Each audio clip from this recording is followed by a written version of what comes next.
Hello friends, welcome to our channel. Friends, आज आपण सर्वात महत्त्वाची माहिती म्हणजेच भारताच्या राज्यघटनेबद्दल जी सर्व कॉम्पिटिटिव्ह एक्झाममध्ये महत्त्वाचे जे प्रश्न विचारले जातात त्यासाठी उपयुक्त माहिती आहे.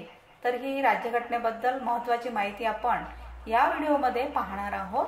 फ्रेंड्स, व्हिडिओ पूर्ण बघा, लाईक, कमेंट, शेअर करा आणि सबस्क्राईब करायला अजिबात विसरू नका. तर चला पाहूया आपण राज्यघटनेबद्दल माहिती. तर महत्त्वाची माहिती आहे फ्रेंड्स, ही भारताची राज्यघटना हे भारत देशाचे संविधान किंवा पायाभूत कायदा मीन्स लीगल बेसिस आहे. आता भारताची राज्यघटना उद्देशिका म्हणजेच प्रियम्बल मध्ये मुख्य भाग व 12 पुरवण्या म्हणजेच परिशिष्टे अशा स्वरूपात विभागली आहे 12 भागामध्ये. आणि मुख्य संविधानाचे 22 विभाग असून त्यांची अनेक प्रकरणांमध्ये विभागणी केलेली आहे. मुख्य महत्त्वाची गोष्ट म्हणजे ही लक्षात ठेवा की 22 विभाग आहेत आणि सुरुवातीच्या 395 कलमांपैकीची काही कलमे आता कालबाह्य झाली आहेत. आणि सध्या राज्यघटनेत 447 कलमे असून भारतीय संविधान जगातल्या सर्वात मोठ्या संविधानांमध्ये मोडते. म्हणजे आपल्या भारताची जी राज्यघटना आहे ती जगात सर्वात मोठ्या संविधानामध्ये मोडते. तर भारतीय संविधानाच्या उद्देशिकेप्रमाणे भारत हे सार्वभौम मीन्स सॉवरेन, समाजवादी मीन्स सोशलिस्ट, धर्मनिरपेक्ष मीन्स सेक्युलर, लोकशाही मीन्स डेमोक्रॅटिक, प्रजासत्ताक मीन्स रिपब्लिक आहे. तर उद्देशिकेमध्ये हे सर्व आहे, सार्वभौम, समाजवादी, धर्मनिरपेक्ष, लोकशाही, प्रजासत्ताक. आता मूळ उद्देशिकेत समाजवादी मीन्स सोशलिस्ट व धर्मनिरपेक्ष मीन्स सेक्युलर हे शब्द नव्हते. राज्यघटनेच्या 42व्या दुरुस्तीद्वारे ते उद्देशिकेत घालण्यात आले. हा महत्त्वाचा प्रश्न आहे फ्रेंड्स की कॉम्पिटिटिव्ह एक्झाममध्ये हे विचारण्यात येते की मूळ उद्देशिकेत कोणते शब्द नव्हते.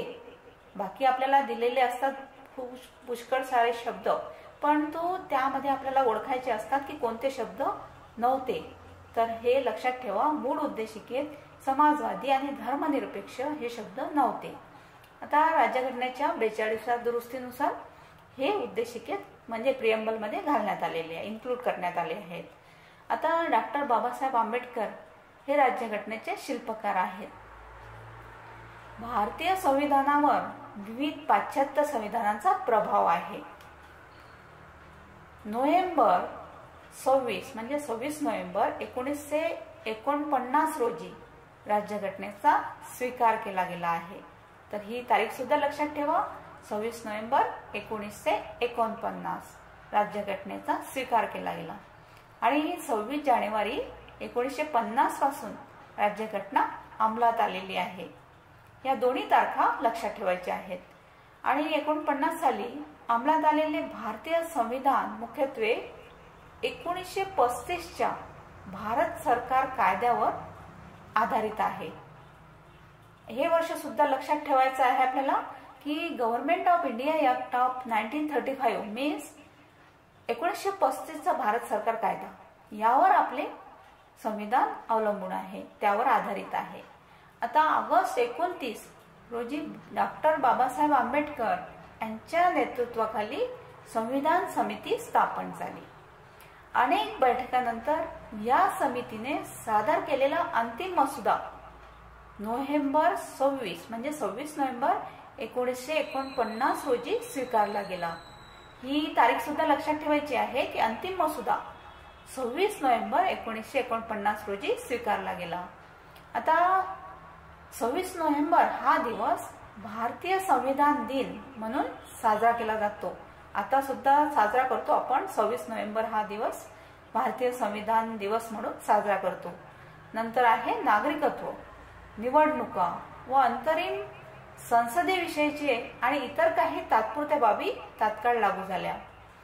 संविधान संपूर्ण रूपाने जानेवारी 26 म्हणजे 26 जानेवारी 1950 रोजी लागू झाले। त्यामुळे 26 जानेवारी हा दिवस भारतीय प्रजासत्ताक दिन म्हणून साजरा केला जातो। फ्रेंड्स, ही तारीख सुद्धा लक्षात ठेवा की 26 जानेवारी म्हणजे भारतीय प्रजासत्ताक दिन म्हणून साजरा केला जातो। तर फ्रेंड्स, ही होती उपयुक्त माहिती सर्व कॉम्पिटिटिव्ह एक्झामसाठी। थँक्यू।